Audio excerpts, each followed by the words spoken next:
Hello students, in today's lecture we are going to discuss about one more post fertilization changes, which is gastrulation. Now in this gastrulation part we have divided that gastrulation into the three part again. म्हणजे first गॅस्ट्रुलेशन मध्ये आपण पाहणार आहोत की blastocyst पासून कशा पद्धतीने म्हणजे ब्लास्टुला पासून गॅस्ट्रुला कसे फॉर्म होतात ते. देन नेक्स्ट पार्ट मध्ये आपण पाहणार की ॲक्च्युअल त्यांचे तीन germ layer, that means endoderm, mesoderm and ectoderm यांचं फॉर्मेशन कसं आहे. And in our third part we are going to consider the fate of this all germ layers. म्हणजे प्रत्येक germ layer further give rise to certain kind of tissue as well as certain organ. म्हणजे त्यांच्यापासून काय काय tissue develop होतील पुढे जाऊन त्या एम्ब्रिओच्या किंवा तो जो बेबी असेल त्या बेबीच्या एम्ब्रियॉनिक डेव्हलपमेंटमध्ये कशा पद्धतीने चेंज होत जातील, कोणते ऑर्गन हा कोणता लेयर फॉर्म करेल. सो अशा पद्धतीने आपण गॅस्ट्रुलेशनचे तीन पार्ट केलेत. त्याच्यामधला first part we are going to study in today's lecture, which is gastrulation 1. Before moving to the gastrulation, let's have a quick recap till blastocyst. आपण काय पाहिलं होतं इथपर्यंत परत एकदा करूया जेणेकरून आपल्याला आपली ती पूर्ण इव्हेंट लक्षात येईल. आताचा टॉपिक आपला जो आहे करंट चालू तो पोस्ट फर्टिलायझेशन चेंजेस आहे आणि जो काही आपण रिवाइज करतोय पार्ट हा संपूर्ण येतो एम्ब्रियॉनिक डेव्हलपमेंटमध्ये. मग एम्ब्रियॉनिक डेव्हलपमेंटमध्ये pre fertilization, fertilization and post fertilization एवढे सगळे चेंज एकत्रित येऊन ती कंप्लीट एम्ब्रियॉनिक डेव्हलपमेंट होताना दिसून येते. राईट. चला, here we are going to take one cell which is ovum. इथे कन्सिडर करूयात आपण. ठीक आहे, हे झाले स्पर्म सेल. दोन्ही सुद्धा जर्म लेयर आहेत, सॉरी जर्म सेल आहेत. That means they are haploid in nature. म्हणजे सर्वात पहिल्यांदा ओवम फॉर्म होणे ओजेनेसिस, स्पर्म फॉर्म होणे स्पर्मॅटोजेनेसिस आणि मला ह्या दोघांनाही एक सिंगल वर्डमध्ये म्हणायचं असेल तर गॅमिटोजेनेसिस. गॅमिटोजेनेसिस फॉर्म झाल्यानंतर फर्दर ह्या दोघांचंही होणार आहे फ्युजन. म्हणजे आपल्याला इथे अशा पद्धतीने आपण याला इथे खाली प्लॉइडी देऊया. That means they R diploid nature. So whenever there is a fusion of one egg cell with the one sperm cell, it get formed into the formation of zygote. zygote form झाला. आता zygote पासून पुढे zygote form झाला म्हणजे fertilisation झालंय आणि इथून पुढचे डे काउंट करतो. बऱ्याच वेळेला क्वेश्चन विचारले जातात की फर्स्ट मोरुला फॉर्मेशन किती त्याला वेळ लागला, त्याचा ड्युरेशन किती आहे from zygote to the first cleavage to the second cleavage, or sometimes it may get as for the complete formation of morula from the zygote the total duration is dash. मग किती दिवस लागले. Whatever days are there, जे काही आपण days consider करतोय that all days are going to consider or count after fertilization. Fertilization झाल्यानंतर मग after fertilization 24 to 30 hours it almost take one cleavage. One क्लिवेजपासून सेकंड क्लिवेज अगेन 30 आर. असं करता करता एक साधारणपणे 3 डेजचा कालावधी लागतो after fertilization for the formation of morula. चला आपण पटकन त्याला एकदा कन्सिडर करूयात. आता हा जो काही झायगोट होता त्याचा फर्स्ट क्लिवेज आला. फर्स्ट क्लिवेजमध्ये आपल्याला मिळाली होती ही 2 सेल स्टेज. एक थोडीशी स्लाइटली लार्जर होती आणि एक मात्र कशी होती स्लाइटली स्मॉलर होती. ही मिळाली 2 सेल स्टेज. प्लॉइडी चेंज होणार आहे का? नाही. थ्रूआउट इथून पुढे जरी 2 डिव्हिजन झाले तरीसुद्धा total number of chromosomes are get restored will be same. जे नंबर ऑफ क्रोमोझोम्स असणार आहेत जे परत तिथे जाऊन कन्सिडर होणार आहेत हे मात्र कसे असणार आहेत सेम नंबर ऑफ. ही झाली 2 cell stage. It is first cleavage. 2 तयार झाले म्हणून इथे एक टर्म वापरली होती, फार इम्पॉर्टंट होती. आपण इथे ज्या काही आपल्याला टर्म येतील मी इथे मेन्शन करते. It is blastomere. Blastomere. Blasto that means to generate. काहीतरी नव्याने फॉर्म होतं आहे, जर्मिनेट होत आहेत. जसं आपण सीड लावल्यानंतर त्याच्यापासून सीड जर्मिनेट होतात आणि वरती शूट, पार्टिकल, ॲपिकल, खाली रूट असेल हे डेव्हलप व्हायला स्टार्ट होतात.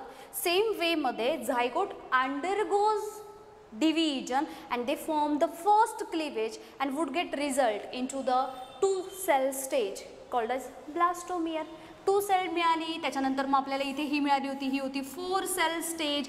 4 पासून नंतर मिळाली होती, ही होती 8 सेल स्टेज. 8 सेल स्टेज पासून फर्दर ते जातात 16 सेल स्टेज. मग आता इथे ज्या 2 झाल्यात, कधी कधी ह्या सेल कशा दाखवतात पहा, आहे त्याच स्लाइटली डिफरन्स आहे. म्हणजे कसे कन्सिडर केले जातात, suppose these are the 2 cells. मग इथे काय होतील 1 2 3 and 4, ही 4 सेल स्टेज झाली. 8 सेलला काय केलं 1 2 3 4 5 6 7 8. चलो हे आपण थोडंसं एक रँडमली कन्सिडर केलं. नेक्स्ट फेजमध्ये काय झाले 16 2 3 4 5 6 7 8 9 10 11 12 13 14 15 and 16. रँडमली आपण तरीही यांना अशा पद्धतीने पाहूयात. And now this solid ball-like structure, which almost 16 to 32 cell stage, and this structure is known as morula.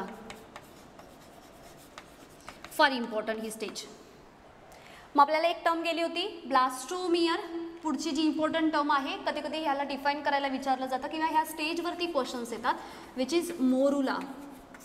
Now that morula word comes from mulberry. हा पार्ट झालाय, जस्ट रिवाइज करतो आपण. मोरुला वर्ड कुठून आला, मलबेरी. मलबेरीची जी फळं असतात, तुतीची जी पानं किंवा फळं तुम्ही जर पाहिली असतील तर त्याचे ते छोटे छोटे छोटे छोटे असे खूप सारे एकाला एक अशा बंच फॉर्ममध्ये असतात. सेम इथे सुद्धा काय झालं आहे, नंबर ऑफ सेल्स, आणि ह्या सेल्स जनरली 16 to 32 सेल स्टेजच्या मध्ये असतात. असा खूप साऱ्या असणाऱ्या सेलचा एक solid ball, it somewhat looks like a mulberry, hence named morula. कळाला. This morula undergoes the compaction. इथे एक आपण टर्म पाहिली होती, हे काय झालं, कॉम्पॅक्शन. ना what is mean by compaction. Compaction means the arrangement of cell. आता ह्या स्ट्रक्चरमध्ये हळूहळू काय होतात, ज्या स्मॉलर सेल्स आहेत, that smaller cells they are trying to occupy the periphery place. मग ते काय होतं, ज्या स्मॉल सेल्स असतात त्या पेरिफेरीला जाऊन बसतात आणि ज्या लार्ज वन आहेत त्या काय होतात, सेंटरला येतात. म्हणजे एक सर्टन त्यांची त्या सेलची रिअरेंजमेंट होते आणि त्या रिअरेंजमेंटला म्हणणार कॉम्पॅक्शन. चला, so here we are going to consider. आता थोडीशी याची साईज मोठी केली आहे, बट थ्रूआउट द केस झायगोटची जेवढी साईज आहे मोरुलापर्यंत तशीच सेम साईज रिटेन होते. आणि ह्याचं कारणसुद्धा मी सांगितलं तुम्हाला, झुना पेलिसिडा थ्रूआउट मोरुला फॉर्मेशनपर्यंत त्यांच्या आउटरमोस्ट कव्हरिंगमध्ये प्रेझेंट आहे. आणि हा कुठेतरी हेल्प करतो जेणेकरून ते त्या स्ट्रक्चरची साईज सेम राहते, जरी इंटरनली ती 2 सेल्ड असेल, 4 सेल्ड असेल, 8 सेल, 16 सेल किंवा रिअरेंजमेंटच्या फॉर्ममध्ये असेल, कशाही फॉर्मॅटमध्ये असले तरी सुद्धा. चला आता आपण काय करूयात, काही ज्या सेल्स आहेत त्या पेरिफेरीला अरेंज केल्या, ही जस्ट रिअरेंजमेंट आहे, nothing else. So these cells has arranged to the periphery of the structure, and the remaining larger cells they get placed at its center. आणि बाकीच्या ज्या सेल्स आहेत त्या काय झाल्या, त्या मात्र सेंटरला प्लेस झाल्या. आणि अशा पद्धतीने फॉर्म झालेलं स्ट्रक्चर हे होतं मोरुला. आणि आपल्या पोस्ट फर्टिलायझेशन चेंजेसमधला फर्स्ट स्टेप होती फॉर्मेशन ऑफ मोरुला. आता इथे अजून एक गोष्ट आपल्याला जी नोट डाऊन करायची आहे ती, from zygote to the first cleavage इथे नियर अबाउट 24 to 30 आर लागतात. एक क्वेरी आली होती माझ्याकडे की झायगोटपासून 2 सेल स्टेजपर्यंत किती ड्युरेशन लागतो, 24 to 30 आर. म्हणजे इथे एक 1 डे पकडून चला. 2 सेलपासून पुढे 4 सेलपर्यंत अजून एक 24 लागतात. आणि टोटल झायगोटपासून ह्या मोरुला फॉर्मेशनपर्यंत ऑलमोस्ट 3 डेज लागतात. हे 3 डेज कोणते, after fertilization. Then 4th day onwards after fertilization this morula enters into the uterus. आता काय झालं आपल्याला माहिती आहे, फिमरी होत्या, त्यांनी काय केलं, कॅप्चर केला, सेकंडरी oocyte होता तो वरती आला, त्याच्यानंतर ओवमचं स्ट्रक्चर फॉर्म झालं, त्याच्यानंतर आपल्याला माहिती आहे स्पर्म आले, त्यांनी फ्यूज केलं. हे जे फर्टिलायझेशनची साईट होती ती कुठे होती? ॲम्प्युला. इस्थमस, ॲम्प्युला इथे फर्टिलाइज झाले. तिथून आता ते कुठे चाललेत? कुठे चाललेत? हा झाला फंडस पार्ट, ॲम्प्युला झाला, इस्थमस झाला. आणि आता ही डेव्हलपमेंट होत असताना side by side this structure start to travel through the fallopian tube and now it start to enter in to the uterus. मग 4th डे आफ्टर फर्टिलायझेशन झाल्याच्या नंतर 4थ्या दिवशी हे जे स्ट्रक्चर आहे म्हणजे मोरूला जो फॉर्म झाला आहे त्याने आता कुठे एंटर केलं आहे? युटरसमध्ये. And now the second step is formation of blastocyst or we can say formation of blastula. मग आता हा ब्लास्टुला आहे काय? ब्लास्टोसिस्टमध्ये नक्की काय होतं? ह्याच्या ज्या सेल आहेत ह्यांना थोडंसं डिफरन्शिएट केलं गेलं. That means the cells which are present towards its periphery, they are known as trophoblast cell. आपण ह्याला सुद्धा पुढे पाहूयात. आता हे जे स्ट्रक्चर आहे याला ॲज इट इज आपण असंच कन्सिडर केलं. बाहेरच्या ज्या ट्रोफोब्लास्ट सेल आहेत 1 2 3 4 ह्या रँडमली आपण आता इथे मेन्शन करूयात. So these flattened cells now known as trophoblast cells. जेव्हा आपण सेपरेट लेक्चरमध्ये पाहिलं होतं फॉर्मेशन ऑफ ब्लास्टोसिस्ट तेव्हा पहिल्या फेजमध्ये ह्या छोट्या सेलला नाव दिलं होतं मायक्रोमियर. These cells they are showing specific characteristic, that means these cells are helping in the nourishment. Tropho that means to nourish आणि ब्लास्ट सेल दॅट मीन्स अशा सेल्स ज्या नरिशमेंटला हेल्प करतात. साईजमध्ये छोट्या होत्या म्हणून नाव पडलं मायक्रोमियर. अशा पद्धतीने नरिशमेंटला हेल्प करतात म्हणून त्यांचं नाव पडलं trophoblast cell. And the remaining cells which are larger in size as per their size they are known as macromere. Now these macromier cells start to appear towards the one end. मग आता ह्या केसमध्ये काय झालं? ह्या ज्या काही आतमधल्या मोठ्या लार्जर सेल्स होत्या these larger cells start to place towards the one end. आता हे का झालं? सपोज फॉर एक्झाम्पल आता आपण असं दाखवूयात की ही आपली एंडोमेट्रियमची वॉल आहे. दिस इज एंडोमेट्रियम ऑफ युटरस. एंडोमेट्रियमनी काय केले? वेगवेगळे जे सिक्रिशन आहेत ग्लँड्युलर असतात, व्हॅस्क्युलर असतात. So the certain secretion is get secreted by such wall of uterus and it get absorbed through this structure आणि मग मात्र हे ॲब्झॉर्ब करून आतमध्ये मात्र इथे कॅव्हिटी फॉर्म होते आणि ह्या कॅव्हिटीला सुद्धा नाव दिलं जातं विच इज ब्लास्टोसेल. कॅव्हिटी फॉर्म झाल्यामुळे काय झाल्या? मधल्या ज्या सेल्स होत्या तर इथे मध्ये जर मला जागा तयार करायची असेल तर ह्या सर्व सेल्स कुठेतरी एका बाजूला सरकवाव्या लागतील आणि ह्या जेव्हा एका बाजूला पुश केल्या जातात त्यावेळेस आता हाच पार्ट आहे की जो रिस्पॉन्सिबल असणारे पुढे जाऊन एम्ब्रियोच्या फॉर्मेशनसाठी आणि त्यामुळे ह्या सेलचं नाव पडलं embryoblast. Embryoblast. Now this hollow multicellular structure is get filled with some fluid along with the cavity blastocele and such structure is known as blastula or blastulation. चला पुढची स्टेज इम्पॉर्टंट.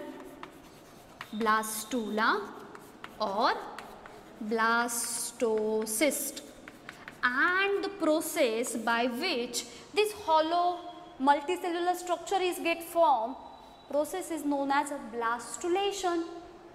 हा आपण पोस्ट फर्टिलायझेशन इव्हेंटच्या दुसऱ्या second लेक्चरमध्ये study केलं होतं. आता मला जर याला अजून थोडीशी नावं हे सर्व का चाललं आहे? जेव्हा आपण गॅस्ट्रुलेशनला जाऊन पोचणार तोपर्यंत ट्रोफोब्लास्ट सेल, एम्ब्रियोब्लास्ट सेल किंवा एम्ब्रियोनल नॉब किंवा फर्दर आपल्याला ज्या फॉर्म होणार आहेत रॉवर सेल, जी ब्लास्टोसेल कॅव्हिटी होती ती कॅव्हिटी, ह्या सर्व गोष्टी आपल्याला पहिल्यांदा माहिती असल्या पाहिजेत. तर जाऊन आपण गॅस्ट्रुलेशनचा पार्ट व्यवस्थित स्टडी करू शकतो. थोडासा कॉम्प्लेक्स आहे कारण ह्या सर्व ॲक्टिव्हिटींसाठी सर्टन ड्युरेशन आहेत आणि डिस्टिंग्विश फॉर्मॅटमध्ये आपण ह्यांना इझिली दाखवू शकतो.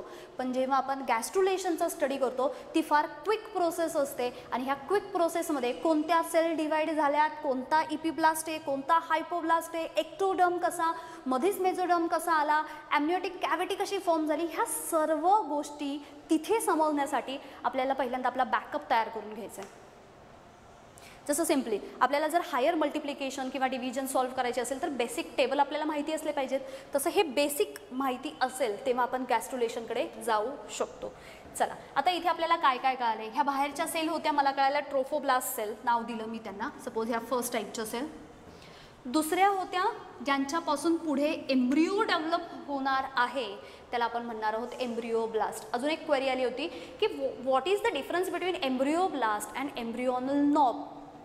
This irregular group of cells which further going to form embryo, such cells togetherly known as embryonal knob. That's it. कळाले. Now some trophoblast cells are in contact with the embryonal knob and such cell are known as, म्हणजे मला कोणत्या sale दाखवायच्यात माहिती आहे, त्याला मी थोडंसं colour करते पहा. ह्या इथल्या ज्या सेल्स आहेत ह्या ट्रोफोब्लास्ट सेल आहेत. बट ह्या अशा ट्रोफोब्लास्ट सेल आहेत ज्या कुणाच्या कॉन्टॅक्टमध्ये आहेत, त्या कॉन्टॅक्टमध्ये आहेत एम्ब्रिओब्लास्ट. मग ह्या ज्या काही स्पेशल सेल्स आहेत ह्यांना अजून वेगळं नाव, त्यांना म्हटलं जातं this is Rauber's cell. One more query, Rauber cells म्हणजेच ट्रोफोब्लास्ट सेल आहेत का? आता पहा, मी इथे अगोदर सांगितलं की ह्या ज्या काही ट्रोफोब्लास्ट सेल आहेत बाहेर आउटर मोस्ट पेरिफेरीला आहेत, त्याच्यापैकी अशा ट्रोफोब्लास्ट सेल ज्या एम्ब्रिओब्लास्टच्या कॉन्टॅक्टमध्ये आहेत त्याच सेलला नाव दिलं आहे रॉबर सेल्स. मग मला सांगा, ह्या खालच्या पण ज्या येलो वन आहेत सेल पेरिफेरीला आहेत त्यासुद्धा ट्रोफोब्लास्ट आहेत, पण त्यांच्या कॉन्टॅक्टमध्ये मात्र एम्ब्रिओब्लास्ट नाही. ज्यांच्या जवळ एम्ब्रिओब्लास्ट आहेत अशा ज्या ट्रोफोब्लास्ट सेल असतील त्यांना म्हणणार रॉबर सेल्स. म्हणजे मला इथे एक स्टेटमेंट मांडता येईल, ऑल रॉबर cells are trophoblast cell. Correct ना? जेवढ्या काही रॉबर सेल्स दिसत आहेत ह्या सर्वच्या सर्व ट्रोफोब्लास्ट सेल आहेत. But all trophoblast cells are not necessarily a रॉबर सेल्स. फॉर एक्झाम्पल, इथल्या ट्रोफोब्लास्ट रॉबर सेल्स होत्या, पण ह्या खालच्या ज्या ट्रोफोब्लास्ट सेल्स आहेत ह्या मात्र रॉबर सेल्स नाही. त्याच्यामुळे हे स्टेटमेंट कायम लक्षात ठेवायचं. करेक्ट? बरं, आता ह्या एम्ब्रिओब्लास्ट एका बाजूला आल्यामुळे ह्यांचे दोन पोल तयार झाले. ह्या पोलला नाव देणार एम्ब्रिओनल पोल आणि अपोजिट टू द एम्ब्रिओनल पोल ह्याला म्हणणार ॲब एम्ब्रिओनल पोल. करेक्ट? म्हणजे आपण इथे पुढच्या फेजपर्यंत आलो. हा होता आपला पोस्ट फर्टिलायझेशन इव्हेंटमधला पहिला event which is formation of morula. Second event होता तो होता फॉर्मेशन ऑफ ब्लास्टुला और ब्लास्टोसिस्ट. आता जेव्हा हा ब्लास्टुला तयार होतो तो काय करतो, तो युटरांची जी कॅव्हिटी आहे, युटरसची कॅव्हिटी, त्याच्यामध्ये असा मस्त फ्लोट करत असतो. By that time it also absorbs the glycogen rich secretion or sometimes it is also called as uterine milk. Absorb करत असतात, नरिशमेंट हवी ना त्यांना. सो त्या कॅव्हिटीमध्ये फ्लो करतात and bye the end of 7th day, इथे नियर अबाउट 3 days पोहोचलो होतो आणि हे कम्प्लीट होता होता इथे आपल्याला लागतो 7th day after post fertilization. एकतर आफ्टर वापरा किंवा पोस्ट वापरा, दोघांचा meaning same. Post fertilization or we can say after fertilization. झायगोटपासून इथपर्यंत येईपर्यंत 7 days लागले. And now this blastula is ready for further implantation and gastrulation. मग 7व्या दिवसाच्या नंतर म्हणजे 8th day after fertilisation onwards, तिथून पुढे आता पुढची स्टेप होणार आहे आणि तिला म्हणणार आहोत आपण, ती आहे आपली इम्प्लांटेशन. आता इम्प्लांटेशन सुद्धा फार इझी आहे. इम्प्लांटेशनमध्ये काय झालं होतं, attachment of this blastocyst with the endometrium wall or in endometrium wall. Correct. आता आपण काय करूयात पहा, चला इथे वरती दाखवूयात म्हणजे तुम्हाला दिसायला थोडंसं सोपं होईल. ही आहे आपली एंडोमेट्रियमची wall. What is this? This is endometrium wall, right. जेव्हा केव्हा इथून तो म्हणजे पहिल्यांदा ओवम आला, येत असताना ॲम्प्युलाला फर्टिलाइज झाला, फर्टिलाइज होऊन तो इस्थमसला पोहोचला, तिथून त्याने एंटर केलं, तोपर्यंत मोरुला फॉर्म झाला होता, right. Now this morula has enter in to the uterus. Further it forms hollow. Hollow म्हणजे इथे ब्लास्टोसिल फॉर्म झाला. मल्टीसेल्युलर सेल्स म्हणजे इथे खूप साऱ्या सेल्स अशा पद्धतीने फॉर्मेशन झालं. हे कम्प्लीट स्ट्रक्चर जे आहे याला म्हणतात ब्लास्टुला ऑर ब्लास्टोसिस्ट. आता हे कुठे होते? मध्ये जी युट्राइनची कॅव्हिटी होती ना त्याच्यामध्ये ते असे फ्लोट करत होते. आता युट्राइनच्या कॅव्हिटीला आले म्हणजे सर्वात एंडोमेट्रियम, सर्वात जी काही फोल्डेड पार्ट होता, तो जो काही वॉल होता, इनर मोस्ट वॉल युट्रसचा, तो होता एंडोमेट्रियम वॉल. मग आपण असं म्हणूयात की हे जे स्ट्रक्चर आहे ना, हे स्ट्रक्चर इथे आले, ठीक आहे. हे स्ट्रक्चर इथे आले. आता आपण रफ दाखवत आहेत. ह्या सर्व ज्या आहेत ह्या झाल्या आपल्या ह्या ज्या आहेत ह्यांना आपण म्हणणार आहोत एम्ब्रिओब्लास्ट. हा झाला आपला ब्लास्टोसिल. आणि हा जो पार्ट आहे इथे आहेत त्या रॉबर सेल. हा पार्ट जो आहे ना, याला जर सपोज ह्या स्ट्रक्चरला मी उचललं तर त्याला मी असं बसवले, फक्त आपल्याला फक्त स्टडी करण्यासाठी हवं आहे. आता काय होतात, ह्या ज्या रॉबर सेल्स आहेत they start to form finger like structure. आणि मग मात्र ह्यांच्यापासून इथे हे असं एक फिंगर लाईक स्ट्रक्चर फॉर्म व्हायला स्टार्ट होतात. ह्यांना नाव आहे कोरिओनिक विलाय. याचा रेफरन्स मी पुढच्या गॅस्ट्रुलेशनच्या लेक्चरमध्ये वापरणार आहे. इथे फॉर्म काय झाल्यात? कोरिओनिक विलाय. ह्या फिंगर लाईक असतात आणि ह्या पेनिट्रेट होत जातात. त्या कुठे चालल्यात? त्या एंडोमेट्रियमच्या वॉलला पेनिट्रेट करून पुढे चालल्यात. कुठपर्यंत जाऊन पोहोचणार आहेत? Unless they are not going to reach to the maternal blood. ती जी मदर आहे, ज्या मदरच्या वूममध्ये ह्या सर्व चेंजेस होत आहेत, त्या मदरच्या मॅटर्नल ब्लडपर्यंत. म्हणजे जर सपोज इथे मी काही ब्लड वेसल्स दाखवल्या तर ह्या ब्लड वेसल्सपर्यंत जाऊन पोचणार आहेत, अशा त्या पेनिट्रेट होत चालल्यात. ह्यांचं नाव आहे कोरिओनिक विलाय. हे समजलंय? बरं. आता हे फॉर्म झाल्यानंतर एकदा का ते तिथपर्यंत जाऊन पोचले की मग मात्र ह्या एंडोमेट्रियमच्या वॉलला एक टाईपची कॅव्हिटी फॉर्म होते. ॲक्च्युली ती ट्रू फॉर्ममध्ये कॅव्हिटी नसते, एक खड्डा असा काहीतरी फॉर्म होतो. आणि मग दिस एंडोमेट्रियम वॉल ही काय करते? ह्या संपूर्ण ब्लास्टोसिस्टला आतमध्ये घेते. एक वर्ड वापरला जातो, this blastocyst is completely buried inside the endometrium wall.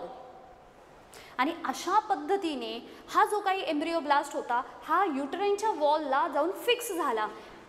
हे आपण असं दाखवलं, इथे लक्षात आलं असेल तर. ही एंडोमेट्रियमची वॉल होती, हा आपला ब्लास्टोसिस्ट होता. ह्या इथल्या ज्या ट्रोफोब्लास्ट सेल होत्या त्यांनी हळूहळू ह्या फिंगर लाईक स्ट्रक्चर फॉर्म केल्या, म्हणजे कोरिओनिक विलाय फॉर्म केल्या. फॉर्म केल्यानंतर त्या कुठपर्यंत जाऊन पोचल्या? जिथे कुठे त्या ब्लड वेसल्स असतील तिथपर्यंत. एकदा जाऊन पोचल्यानंतर मात्र ही जी काही एंडोमेट्रियम वॉल आहे ती काय करते? ह्या ब्लास्टोसिस्टला अशा पद्धतीने आतमध्ये घेतलंय. आपण कसं म्हणतोय एखाद्या गोष्टीला पुरून टाकायचं, पूर्णपणे त्याच्यामध्ये डुबून ठेवायचं, तसा हा ब्लास्टोसिस्ट हे जे स्ट्रक्चर होतं ते काय झालं? त्या एंडोमेट्रियम वॉलच्या आतमध्ये आलंय. आणि अशा टाईपची ही जी स्टेज आहे, ह्या स्टेजला आपण इथे नाव देऊयात, ती आहे आपली पुढची. त्याचं नाव आहे implantation. This is third event, implantation. Implant झालाय म्हणजे आता मात्र हा जो काही एम्ब्रिओ फर्दर डेव्हलपमेंट होणार असेल तो मात्र त्या जागेवरून हलणार नाहीत. आणि अशा केसमध्ये मिसकॅरेजचे जे काही काय म्हणतो आपण त्यांना, बरेचसे काही असे पर्टिक्युलर रिझन असतात की ज्याच्यामध्ये असे मिसकॅरेज होऊ शकतात. सो अशा केसमध्ये आता हा काय झाला, एम्ब्रिओब्लास्ट पूर्णपणे त्याला जाऊन त्या वॉलला जाऊन अटॅच झाला आहे. And the attachment of such blastocyst to the uterine wall it is known as implantation. हे समजतंय? आता इम्प्लांटेशन झाल्यानंतर पुढचा जो टप्पा आहे त्याला आपण म्हणणार आहोत इट इज गॅस्ट्रुलेशन. आता गॅस्ट्रुलेशन एका बाजूला इम्प्लांटेशन होते आणि दुसऱ्या बाजूला गॅस्ट्रुलेशनसुद्धा होतं आहे. सो नाव आता आपण आपल्या मुद्द्याला येऊयात की का गॅस्ट्रुलेशनसाठी आपण एवढी सगळी लेंदी प्रोसिजर पाहिली. एक क्लासचे आपले जे 2-3 लेक्चर होते थोडंसं साऊंड प्रॉब्लेम आला, मे बी तुम्ही त्या वेळेस ह्या सर्व इव्हेंटला एवढे क्लिअर नसाल. सो एकदा त्याला आपण रिवाईज केलं आणि परत नेक्स्ट टाईम जेव्हा जेव्हा ह्या वेगवेगळ्या cells, region, cavity, fluid part किंवा अजून XYZ ज्या गोष्टी आत्तापर्यंत जी नावं गेली ती आपल्याला सर्व व्यवस्थित मेमोराईज करता आली पाहिजेत, जेणेकरून आपल्याला गॅस्ट्रुलेशनला जाताना किंवा तो पार्ट पाहताना डिफिकल्टी येणार नाही. चला, गॅस्ट्रुलेशनमध्ये आता आपल्याला काय करायचं, आपल्याला हे कळालं की तिसरा जो इव्हेंट होता तो झाला इम्प्लांटेशन आणि मला जर ह्यांना सिक्वेन्सनुसार इव्हेंटला नावं द्यायची असतील तर next 4th event is gastrulation. Gastrulation means what? Formation of gastrula from the blastula. Now what is mean by blastula? Blastula, that means the blastocyst. What is mean by blastocyst? Hollow multicellular structure which consists of some trophoblast cell, embryoblast cells, some robber cells with blastocyst आणि असं जे complete structure आहे त्याला नाव दिलं होतं आपण blastocyst. मग ह्या ब्लास्टोसिस्ट पासून गॅस्ट्रुला तयार होण्याच्या प्रोसेसला म्हटलं जातं gastrulation. This gastrulation process starts from 8th day after fertilization and it get completed near about 14th days of fertilization or after fertilization. 8व्या दिवसापासून गॅस्ट्रुलेशनच्या प्रोसेसला स्टार्ट होते. आपण सांगितलं ना 7th डे पर्यंत इथपर्यंत आले आणि 8व्यापासून पुढे इम्प्लांटेशन होतं आहे आणि त्याचबरोबर गॅस्ट्रुलेशनसुद्धा फॉर्म व्हायला सुरुवात होते. सो आपल्याला डेज कळाले कसे आहेत का आहेत ते. नेक्स्ट थिंग, गॅस्ट्रुलेशन याच्यामध्ये आपल्याला 2 इव्हेंट दिसतात. त्याच्यामधला पहिला जो इव्हेंट आहे ज्याच्यामध्ये there is a differentiation of this blastocyst. Blastocyst differentiation काय असतं? डिफरंट टाईपच्या सेल फॉर्म होणे. ठीक आहे. सो ह्या सेलपासून पुढे जाऊन काय होणार आहे तर 3 जर्म लेअर फॉर्म होणार आहेत. Gastrula means what? 3 germ layered embryo is called as gastrula. Gastrula तयार होण्याची प्रोसेस काय? गॅस्ट्रुलेशन. कुणापासून तयार होतोय? ब्लास्टुला. मग मी सिम्पली असं म्हणूयात formation of gastrula from the blastula and the process is known as gastrulation. इथे थोडेसे हे सिमिलर साऊंड येत आहेत, ब्लास्टुला, गॅस्ट्रुला, पण हे दोन्ही पण थिंग्स कशात वेगवेगळे आहेत. आपल्याला कळाला, मी इथे त्याच्यासाठी रेफरन्स दिला आहे. ब्लास्टुला म्हणजेच ब्लास्टोसिस्ट आहे आणि अशा टाईपचं स्ट्रक्चर जे थोडंसं हॉलो आहे, इथे मध्ये कॅव्हिटी आली, मल्टीसेल्युलर स्ट्रक्चर आलं, अशा टाईपचं स्ट्रक्चर ब्लास्टोसिस्ट होतं. चला आता आपण ह्या पार्टला थोडंसं डिटेलमध्ये पाहूयात, म्हणजे आपले डेज क्लिअर झाले, कोणत्या कोणत्या डेजपासून कुठे कुठे झाले ते. इथे थोडंसं लक्ष द्याल, 24 to 30 परत पुढे 30 लागतात. नियर अबाउट याला परफॉर्म होईपर्यंत मोरुलापर्यंत 3 days लागतात. ऑनवर्ड्स पुढे जर कन्सिडर केले तर याला अजून एक 3 to 4 days लागतात. By the end of 7th day असं क्लिअरली मेन्शन केलं आहे. 7th day नंतर this blastula is ready for implantation and gastrulation. म्हणजे हे डे लक्षात ठेवायचे ना, याच्यावरती क्वेश्चन विचारले जातात. आता हा आपला मागच्या 3 स्टेपपर्यंतचा जो काही पोस्ट फर्टिलायझेशन इव्हेंट पार्ट आहे हा कम्प्लिटली अंडरस्टँड झाला आहे. And now we are ready to move on for the gastrulation. चला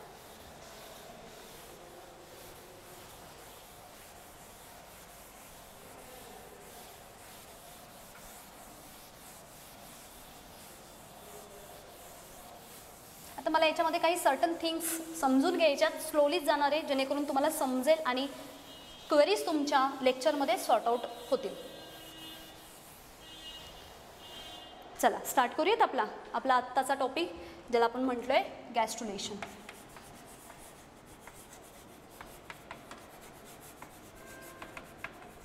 ही नेक्स्ट इव्हेंट किंवा नेक्स्ट स्टेप आहे पोस्ट फर्टिलायझेशन इव्हेंटमधली. कुठे चाललो आहे आपण? एम्ब्रियोच्या फॉर्मेशनकडे. गॅस्ट्रुलेशन सिम्पली मी असं म्हणूयात, तो process in which there is a formation of gastrula. कुणापासून? From blastula. हे कळाले? अगदी सिंपल इक्वेशन असं लक्षात ठेवूया. Formation of gastrula from blastula and the process is known as gastrulation. आता इथे what is mean by gastrula? 3 germ layered embryo.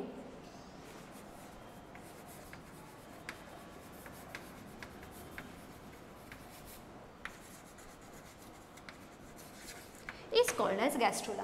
Embryo टप्प्याटप्प्याने डेव्हलप होत चालला आहे, म्हणून तर आपण याला काय सांगितलं की झायगोटपासून जसं पुढे चाललो आहे किंवा गॅमेटोजेनेसिसपासून सुरुवात केली, हा प्री फर्टिलायझेशन होता. झायगोट फॉर्म झाला, फर्टिलायझेशन, आणि पोस्ट फर्टिलायझेशन इव्हेंट कुठपर्यंत?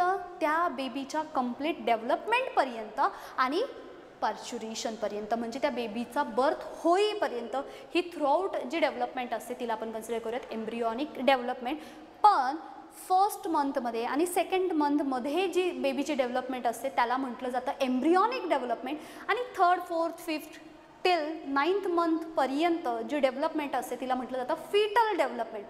वेगवेगळ्या फेजेसमध्ये ह्याची नावं थोडीशी वेगवेगळी झाली, जसजशी येतील तसंच आपण कन्सिडर करूयात. मग आता इथे लक्षात आलं आपल्याला की आता ही जी काही एम्ब्रियोची स्टेज आहे, एक गोष्ट आठवते तुम्हाला, आपण जेव्हा झायगोटपासून, हा आपला 2n चा झायगोट होता,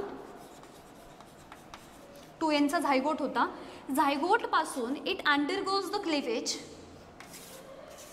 आणि याच्यामध्ये आपल्याला 2 ब्लास्टोमियर तयार झाले होते. मग मी ह्या 2 ब्लास्टोमियर अशा दाखवते. सपोज इथे आपल्याला एक मेन्शन केलं होतं, इथे खाली मी सर्टन काही त्यांच्या कॅरेक्टरिस्टिक्स लिहिले होते आणि सांगितलं होतं in case of human this stage that means the blastomere is indeterminate. म्हणजे आपण असं सांगितलं की ह्या ज्या सेल्स आहेत ह्या स्टेजला आपण असं डिफाईन नाही करू शकत की कोणती पर्टिक्युलर सेल ही फर्दर जाऊन काय प्रोड्यूस करणार आहे, कोणता टिश्यू फॉर्म करेल, कोणता ऑर्गन फॉर्म करेल, राईट. सो त्या केसमध्ये मात्र आपल्याला फॉर्म करता आलं नव्हतं. कोणत्या?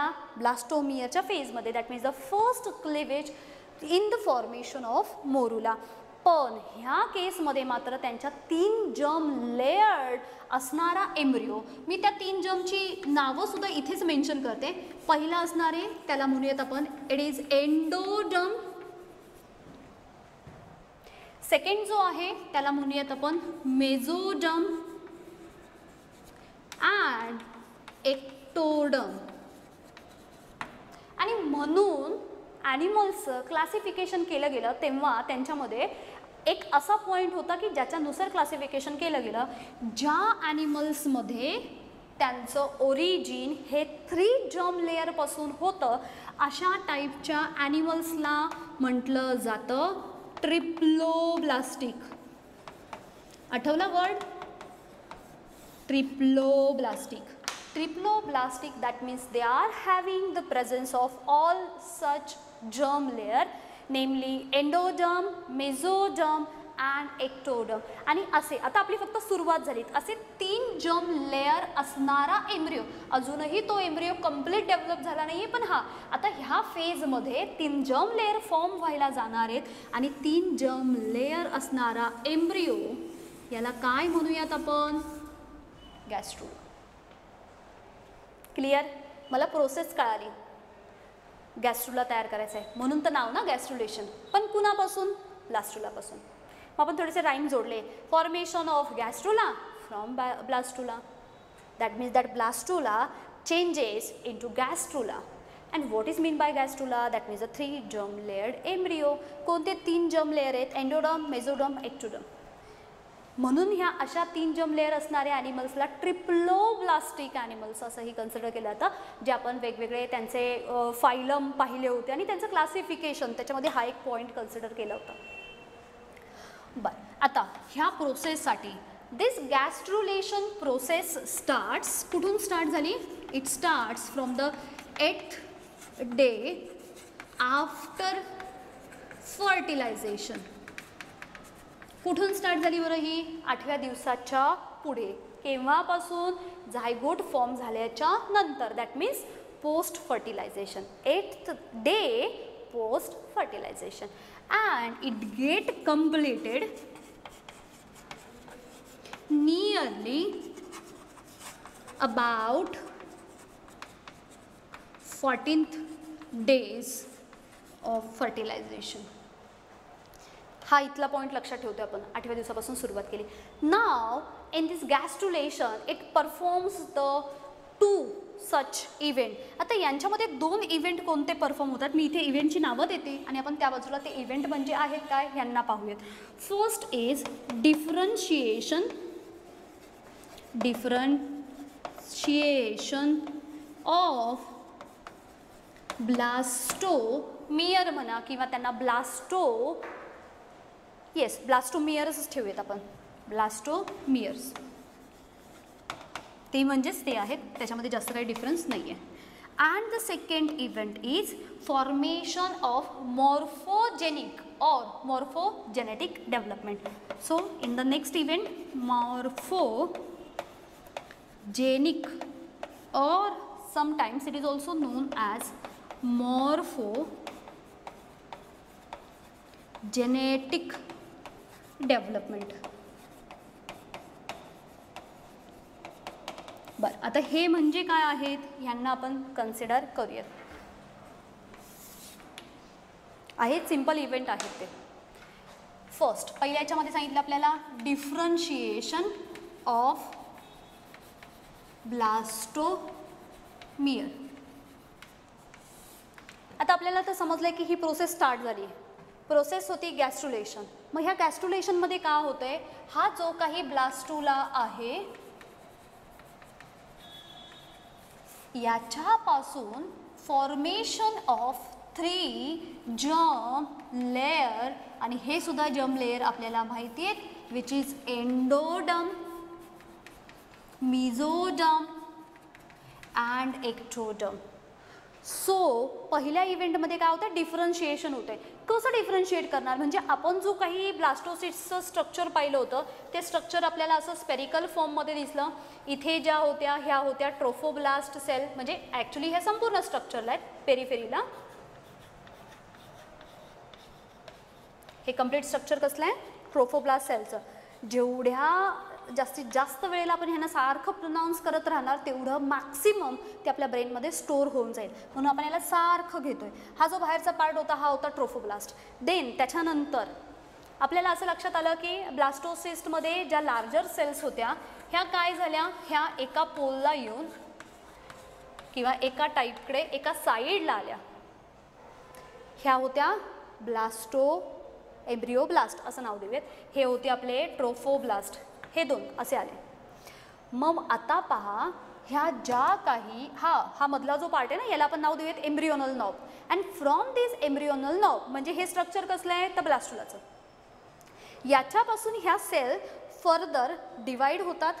डिवाइड होऊन त्यांच्यापासून डिस्क फॉर्म होते, एम्ब्रियोनल डिस्क म्हणणार आहोत पुढे. एम्ब्रियोनल डिस्क ही फर्दर डिवाइड होऊन डिटॅच होते. डिटॅच होऊन एक लेयर फॉर्म करते आणि मग हा लेयर परत पुढे जाऊन परत डिवाइड होतो आणि मग असे ते डिवाइड होणं, डिटॅच होणं, वेगवेगळे लेयर फॉर्म करणं असं होत असताना त्यांच्यापासून ह्या 3 जर्म लेयर फॉर्म होतात. आणि ज्या फेजमध्ये, ज्या पहिल्या इव्हेंटमध्ये ह्या ब्लास्टुलापासून अशा 3 जर्म लेयर फॉर्म होतील, ही झाली आपली पहिली इव्हेंट किंवा पहिली स्टेप जी गॅस्ट्रुलेशनमध्ये परफॉर्म होताना दिसून येते. सिम्पल आहे, येस. हा झाला डिफरन्शिएशन. मला माहिती आहे डिफरन्शिएशन म्हणजे काय, असं की फर्दर त्या सेलचं डिवायडेशन होतं, सेलपासून अजून वेगळ्या टाईपच्या सेल फॉर्म होत जातात, माहिती आहेत आपल्याला. सो नावानुसार लक्षात ठेवलं डिफरन्शिएशन. आता जाऊयात आपल्या दुसऱ्या इव्हेंटकडे. दुसरा इव्हेंट आपल्याला सांगितला आहे मॉर्फोजेनिक किंवा मॉर्फोजेनेटिक म्हणा डेव्हलपमेंट.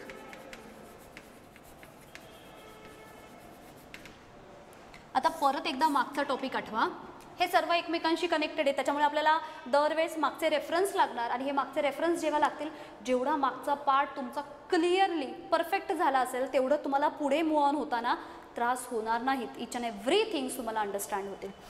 आता आपण असं सांगितलं की झायगोटपासून जेव्हा फर्स्ट क्लीव्ह झाला, ब्लास्टोमियर तयार झाले, त्या ब्लास्टोमियरमध्ये सांगितलं होतं दे आर इनडिटरमाइंड इन फॉर्म, आणि फ्रॉगच्या केसमध्ये आपण असं पाहिलं होतं की ते मात्र डिटरमाइंड असतात. म्हणजे त्यांना माहिती की सपोज त्यांचे एक 3 ते 4 प्रकारच्या सेल तयार झाल्या तर एका टाईपच्या सेल ह्या नर्वस सिस्टीम फॉर्म करतील, एका टाईपच्या सेल्स असतील त्या अलायमेंटरी कॅनाल किंवा काय वेगवेगळ्या सिस्टीम असेल त्या फॉर्म करतील, एका टाईपच्या ज्या सेल्स असतील त्या इपिथिलियल लेअर फॉर्म करतील. ते फिक्स असतं. मोरुला फॉर्मेशनच्या वेळेला इन केस ऑफ ह्युमन हा पार्ट मात्र फिक्स नसतो, आणि मग हे त्यांचं फेट म्हणजे त्यांची डेस्टिनी, तो जो एम्ब्रिओ असेल तो, तर कोणत्या लेअरपासून काय काय फॉर्म होणार हे ह्या इव्हेंटमध्ये घडतं. That means from the 3 germ layer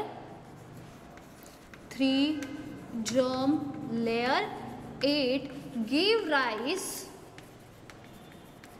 to the formation of tissues, and from that tissues there is a formation of organs. आता काय झालं बघा, म्हणजे मॉर्फोलॉजिकल स्ट्रक्चर, मॉर्फोलॉजिकली त्यांचे एक एक जे पार्ट असतील ते डेव्हलप व्हायला स्टार्ट होतील, आणि जेनेटिकली सुद्धा मॉर्फोजेनिक डेव्हलपमेंट होते. पहिल्यांदा तर कळालं की ह्या ब्लास्ट्रुलापासून 3 germ लेअर तयार होत आहेत, म्हणजे गॅस्ट्रुला तयार होते. आणि गॅस्ट्रुला तयार झाल्यानंतर, गॅस्ट्रुला तयार होणे म्हणजे 3 germ लेअर तयार होणे, आणि ह्या 3 germ लेअर तयार झाल्यानंतर पुढे जाऊन त्या सेल होते की नाही, मग ग्रुप ऑफ सेल्स टुगेदरली काय फॉर्म करणार आहेत, tissue. Group of tissue come together, perform their function and they form specific organ, and from some specific collection of organ they form organ system, and all organ systems form entire organism. माहिती आपल्याला. मग ह्या 3 germ layer पासून पुढे जाऊन ते काय करतायत, टिश्यू फॉर्म करतायत. टिश्यूपासून परत ते काय फॉर्म करणार आहेत, ऑर्गन फॉर्म करणार आहेत. म्हणजे गॅस्ट्रुलेशन ह्या फेजमध्ये मात्र आपल्याला पुढच्या टप्प्यामध्ये पाहायचं फेट ऑफ ऑल germ लेअर, म्हणजे कोणत्या germ लेअरपासून पुढे जाऊन काय फॉर्म होणार आहे. म्हणजे त्या बेबीचा हेअर असेल, आईज असतील, स्किन असेल, नर्वस सिस्टीम असेल, सर्क्युलेटरी सिस्टीम असेल, एक्सक्रिटरी सिस्टीम असेल, मसल्स असतील, स्केलेटन असतील, हे सर्व पार्ट वेगवेगळ्या germ लेअरपासून फॉर्म होणे म्हणजे मॉर्फोजेनिक डेव्हलपमेंट आहे. आणि ह्या दोन्हीही गोष्टी जेव्हा घडतात तेव्हा कंप्लीट गॅस्ट्रुलेशन फॉर्म होताना दिसतं.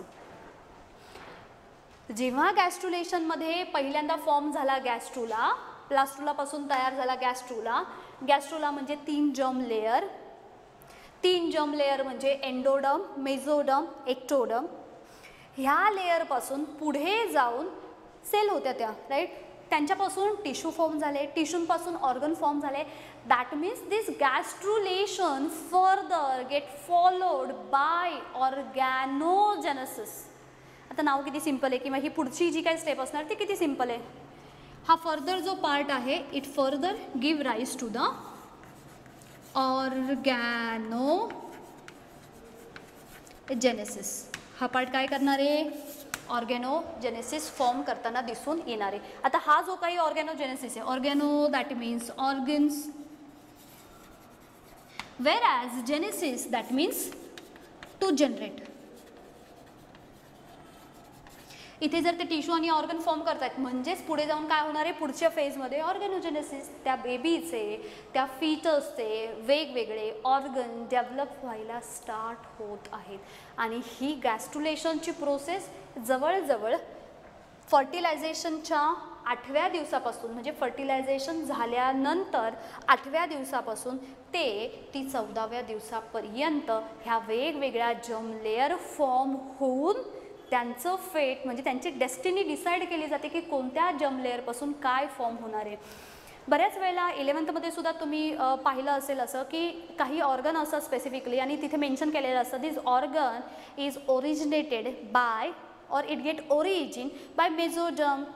स्केलेटन मसल्स आल्या, सपोज आपण 11th काही टिश्यू आणि त्यांचे वेगवेगळे टाईप्स पाहिले होते पहा. मग हा पर्टिक्युलर टिश्यू त्याचं ओरिजिन एक्टोडम होतं, हा असेल पार्ट तर तो एंडोडम होता.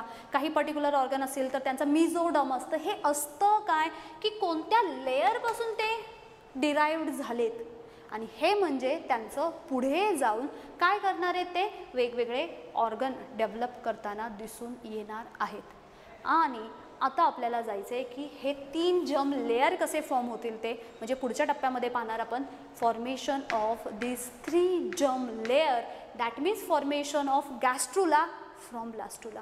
आणि शेवटच्या फेजमध्ये आपण पाहणार आहोत ते असणार आहे आपलं, ते म्हणजे जे ऑर्गन डेव्हलप होतील किंवा टिश्यू डेव्हलप होतील ते. सो त्या लेक्चरला आपण कन्सिडर करणार fate or the destiny of all 3 germ layer. इथपर्यंतचा पार्ट समजतोय सर्वांना. In our next lecture we are going to take up the first event, that means formation of gastrula. That means कशा पद्धतीने त्या 3 ज्या काही जर्म लेअर होत्या आपल्या, एंडोडर्म, मेझोडर्म आणि एक्टोडर्म, ह्या फॉर्म झाल्यात. सो ह्या 3 लेअरला पाहूयात आणि देन त्याच्या पुढच्या लेक्चरमध्ये आपण त्यांच्यापासून कोणते कोणते पार्ट फॉर्म होतात. हा फार इम्पॉर्टंट पार्ट आहे इथला मधला, म्हणजे हा जो आहे तो फेट ऑफ जर्म लेअर्स. सो त्या पार्टमध्ये बरेचसे क्वेश्चन विचारले जातात. So in our next lecture we are going to take up that next part. Thank you.